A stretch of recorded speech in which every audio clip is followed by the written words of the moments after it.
What's up, guys? LQ here with the LQ Review, here to talk about the new Shudder original movie, Destroy All Neighbors. All right, one word to describe this movie. If I had to pick one word to describe this movie, it would be zany. That is the word that comes to mind. This is if Looney Tunes was a horror movie that also was trying to be a comedy. I mean, it was just this silly, zany movie. All right, I'm getting ahead of myself.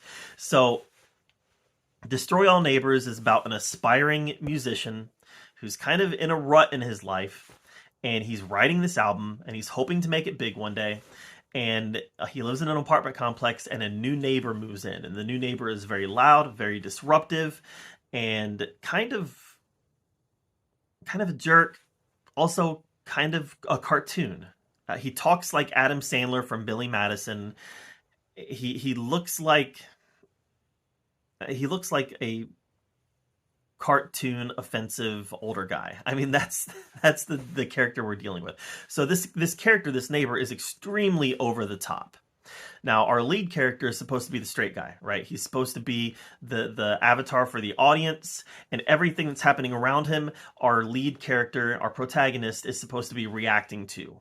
And all these crazy things that are happening around him is supposed to be a conduit for how we, the audience, would act. And there is, like I said, some zany, crazy stuff happening around him.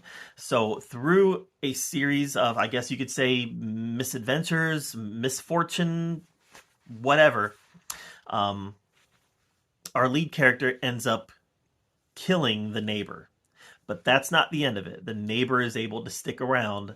I'm not going to spoil too much. This is a brand new movie, so if a movie's been out a couple weeks, I'll get into a little more spoily stuff, but this is brand new, so I'm not going to spoil a whole bunch. But through some things that the movie does a pretty good job of explaining, the deceased neighbor is able to stick around and continue to torment our protagonist.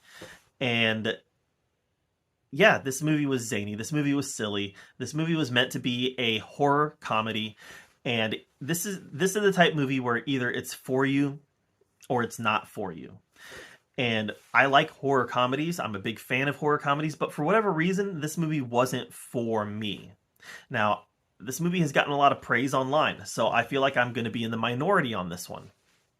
But I'm always going to tell you guys what I think. And for me, this movie, it was a little too over the top for me.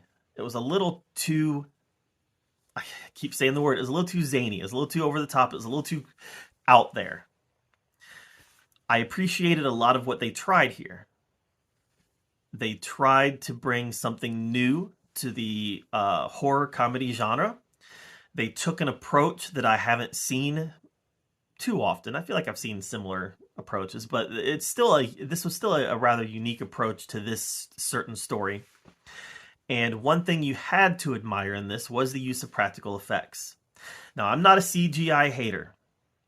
I think that there is a place in movie making for CGI. I think the perfect combination, in fact, is practical plus CGI. Create those practical effects, create those practical sets, and enhance them with CGI. When you have CGI, completely CGI effects, completely CGI movie sets, it looks like actors on a cartoon.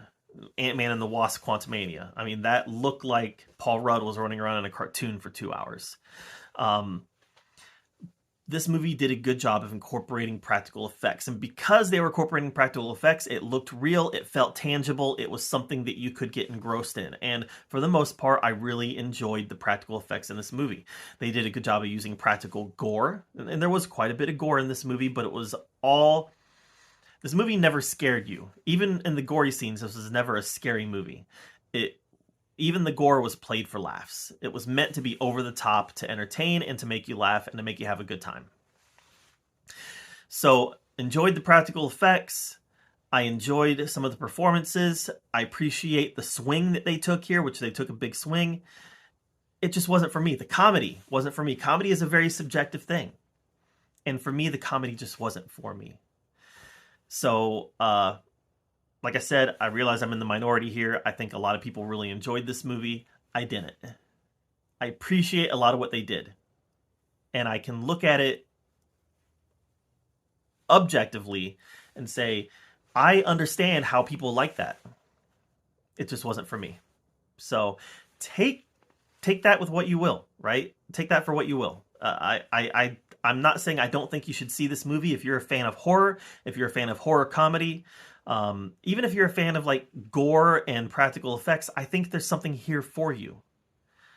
And there's, I felt like given that I am a fan of all those things, I felt like there should have been something there for me.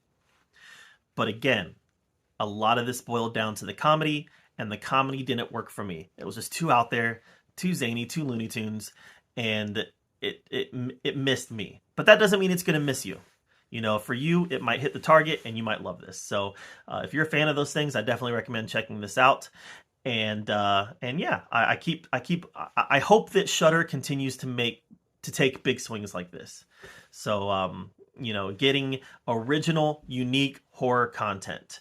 I can understand why this wasn't released in theaters. There's probably a small niche audience for this, but there is an audience for it, and streaming is the place for movies like this. So I hope that Shudder continues to take swings like this, continues to produce content like this, and continues to put it out, because I think there's an audience for it. Again, it just wasn't me this time. So have you watched Destroy All Neighbors? Do you plan to? If so, let me know what you thought of it or what you hope to see out of it in the comments below. Thank you so much for joining me here at the Oki Review. And until next time, we'll see you guys later.